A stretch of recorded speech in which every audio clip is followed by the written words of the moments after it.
America and the rest of the world. Xander J. Hobson here. Stand-up comedian, entertainer, director, and producer of boxing documentaries. An internet troll. To those who need internet trolling, this is another episode of The Devil's Advocate, brought to you by the great artist movement. Folks are trying to grow the platform, so please subscribe, like this video, share it, and by all means, leave a comment in the comments section.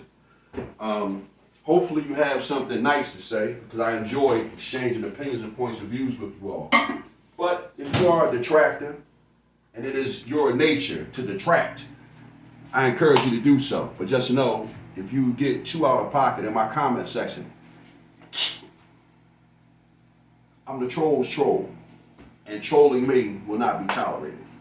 So anyway, right, I was talking to a good friend of mine, Lamar Chad, fellow comedian, and he suggested that I put myself out there more, start entering into these comedy competitions, sending out videos to bookers and so forth and so forth. Lamar Chad, a good guy, always interested in trying to help a fellow comedian.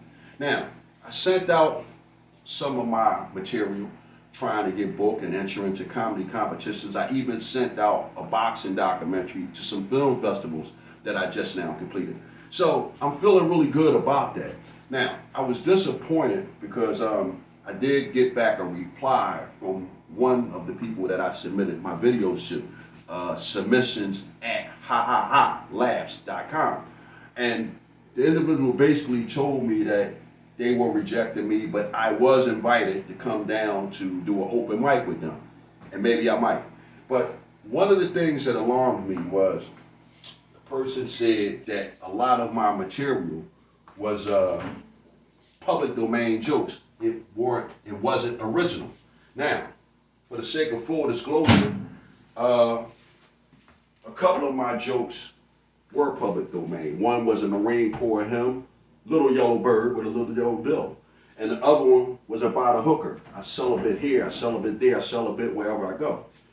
All comedians mix in public domain jokes with their own material. It's something that's done. I've seen it done by the best of them. And I wasn't offended by that. But what I was offended by was the fact that the individual suggested that most of my material was public domain. And that bothered me.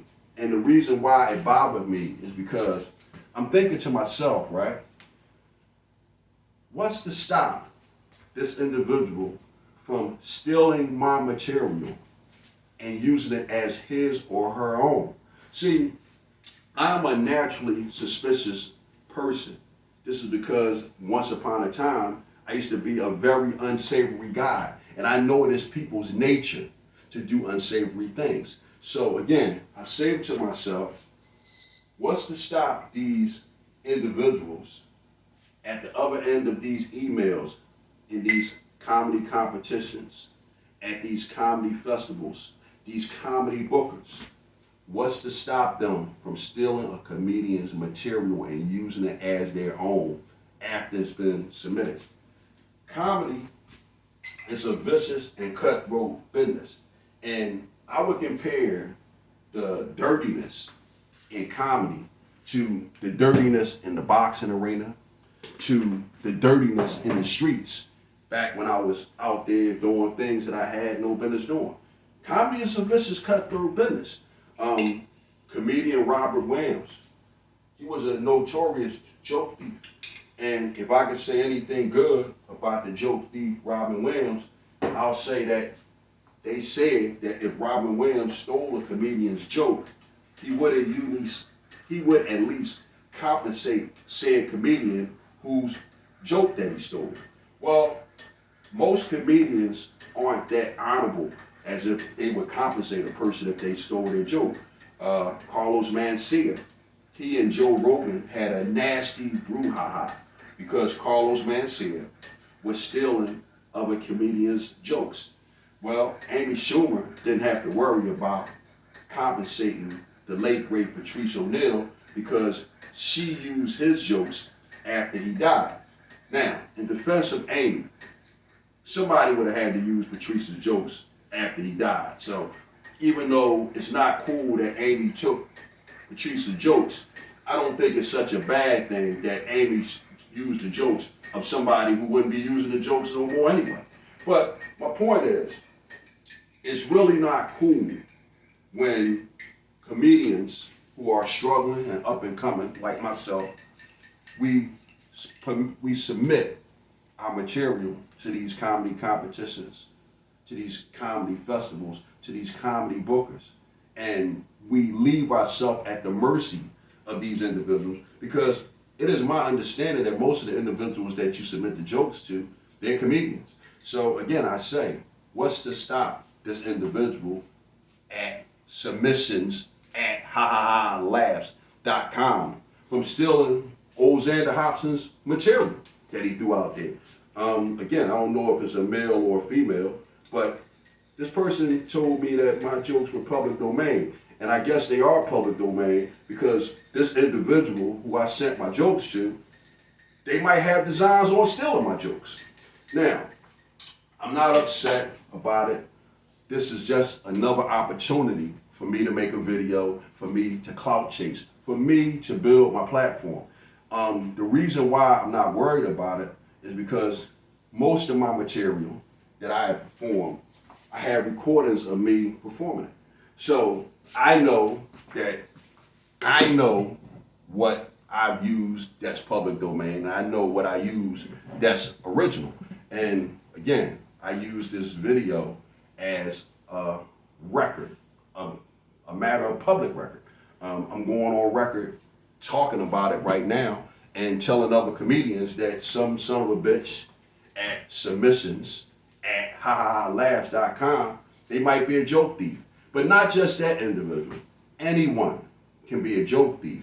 Because again, most of the time in the comedy business, we're interacting with other comedians. We're not interacting with lay people who don't know anything about the comedy business. We're interacting with other comedians. And again, I can't stress, the notion has been firmly planted in my mind now.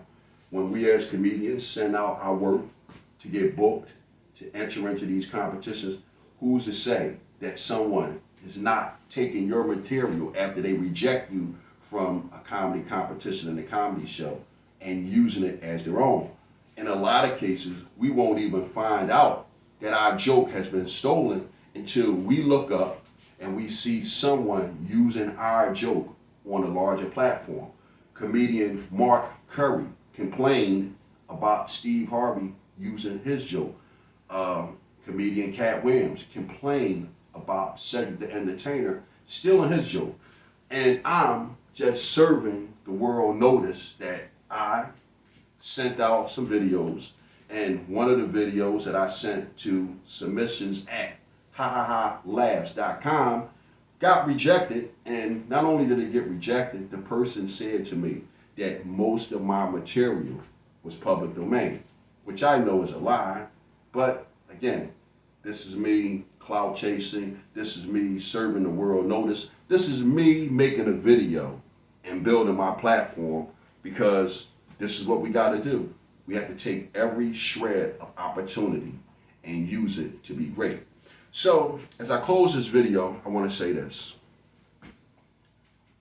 Imitation is the best form of flattery, but to quote YouTuber Tommy Sotomayor, imitation is the best form of flattery unless you're creative and someone is stealing from you. So with that said, folks, I'm done with it. Bam! A little boy climbed an apple tree. He stole an apple, then two, then three. And when he started to climb back down, he slipped and he landed on the ground. Up jumped the devil. Up jumped the devil. And every time he turned around, up jumped the devil and the white knight.